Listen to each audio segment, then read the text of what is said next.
You won't even know I'm here. Let me take care of that wound for you. Why are you leaving me here?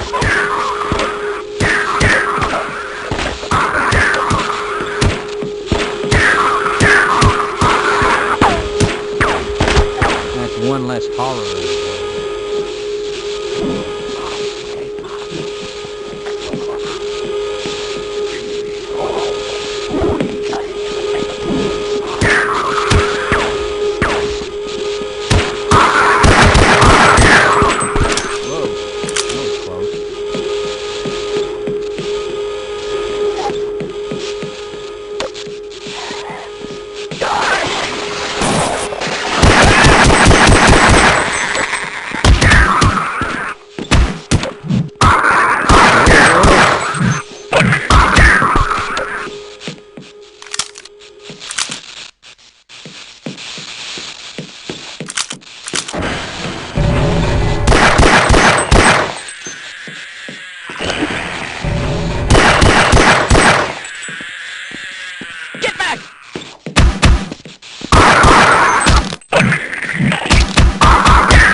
50%.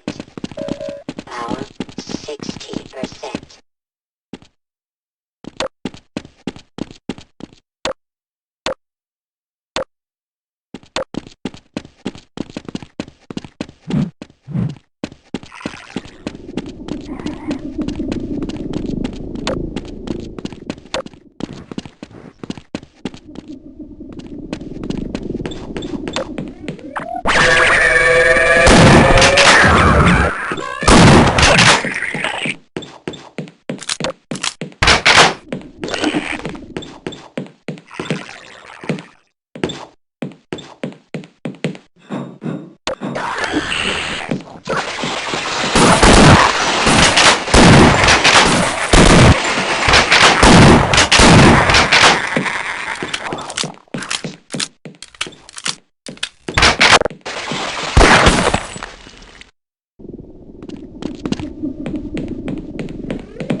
Warning.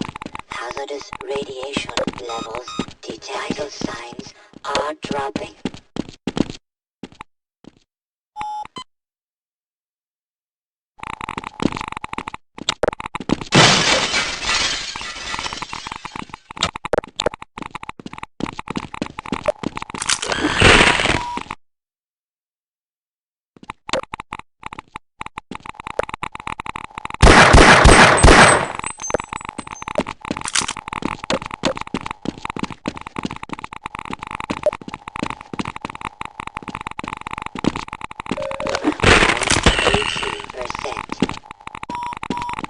Minor lacerations detected.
Our primary purpose for the xenobotanical exploration team was to catalog the native plant life. However, upon inspection of the area, we have discovered something we could have never prepared for. In one of the valleys, we found a rare species of purple poppies. There were tens upon tens of thousands of them. We decided to set up camp to further observe the poppies. We have noticed its extraordinary growth rate, where the plants grow to maturity in a matter of hours. However, we also found a very peculiar property from the poppies. When they mature, it releases a potent toxin that destroys organic matter. It was unlike any toxin we have witnessed. We then found that the plant does not need water or fertile soil to grow. This too is an unusual trait, as most plants do need water and soil to grow. So far, the most peculiar fact we have discovered is that the poppies grow in numbers the more organic matter is present. The most important, and maybe even most disturbing, fact about the poppies is that it feeds on organic matter, alive or not. The poppies even went as far as to attack nearby fauna, killing and absorbing it instantly. This fact is what is making us very wary of the poppies. One member of our team, named Dr. Gregory Rain, was attacked by the poppies earlier today while gathering water samples from a nearby pond. The poppies were able to completely absorb Dr. Rain instantaneously, including his equipment and supplies. We have since then found more poppies growing further down the valley, most likely from the digested material of Dr. Rain. Unfortunately, a few more poppies found their way into our camp and have started devouring our supplies and any nearby equipment. Even our clothes aren't safe, as the poppies tend to destroy any and all organics. We also found that the poppies have started spreading outside of the valley, slowly taking over the entire sector. We suspect that the poppies are a species of invasive plant, and that their natural growth rate, their toxin, feeding habits, and growth properties are most likely all part of their adaptive functions for survival. Even more troubling, we have found the poppies can now reproduce through pollination. The whole situation seems to have escalated far too quickly. There seems to be no way of stopping the poppies' spread, nor the rate at which they grow. If this continues unchecked, the poppies will no doubt be able to completely take over the entire sector, and potentially even the whole planet. Even worse is if the poppies were able to escape Zen and spread to Earth. This species of poppies could potentially destroy any planet they infest. There is a danger that the poppies can grow to numbers of millions in a matter of days. There is one final detail we have found about the poppies, and a very terrifying one at that. The only method we have found of destroying the poppies is with fire, and there are no sources of fire on Zen. The only means of setting the poppies ablaze is from burning organic matter, a living thing, a human. It appears that the poppies were engineered or created to be almost invincible. Their only two methods of death is fire, or if the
The Zen biome is one of the strangest in the galaxy. The fauna and flora of the planet all seem to be in some way parasitic, all of them acting as either the host and the parasite at the same time. One particularly disturbing species is the dense zombie. This species possesses all the traits of a typical zombie creature, but it's not what you think. The dense zombie shares its body with a species of plant that is most similar to what we know as a Venus flytrap. However, the plant growing out of the zombie is unlike any Venus flytrap you may know. The The plant is able to grow from 2-4 feet in a matter of hours and produces very sharp thorns which will act very similar to a Venus flytrap, trapping its prey. When victims are caught in the thorns, the zombie will then feast upon them, and the plant will start digesting the victim alive. The zombie and plant can work together in tandem to capture and devour its victims. The plant can grow at an astounding rate, and it will use the zombie's strong, almost bulletproof body as a shield against attack. But the most dangerous ability of the zombies and its plants are their reproduction methods. The zombie will release a pheromone that attracts anything it deems as food, and the plant will then produce small, hard, egg-like seed pods. The plant can shoot these seed pods very forcefully, at a great speed. The seed pods can travel for up to 50 meters in a range, and will have no problem implanting itself in any body it pierces. Once the pod fully implants itself into a body, it will then begin growing new plants that will sprout from the victim's body. When it comes to the dense zombie, the plant can spawn in a whole colony of new plants from a single zombie. The zombies themselves are not the most dangerous creature in the biome, the plants themselves being the most dangerous. The zombies and the plants also seem to have some form of collective intelligence, as they work together in large groups in a hive-like mentality.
Our study on Zen has now expanded to include the radiation present on the planet.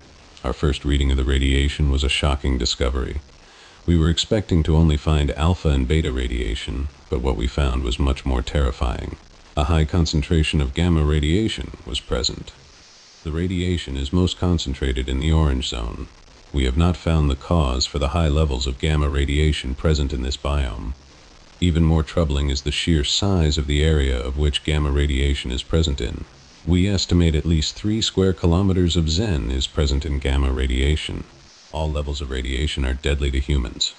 But gamma radiation is the most worrying, as this type of radiation is able to mutate and destroy all types of cells, especially the DNA and RNA found within each cell. This will no doubt have devastating effects on any living organisms that find themselves in this sector. We have also found a large quantity of the heavy metal uranium-238 present in the soil and in some of the local plant life. This is most likely the key reason that such high levels of gamma radiation are present in this biome on Zen. It is highly plausible that the plant life present in this biome is absorbing the radiation for some reason. We have not yet found any signs of mutated or damaged plant life in the area, so the radiation somehow does not harm the plants as it would to animals. As for any living creatures that pass through this section of Zen, they will not be so lucky.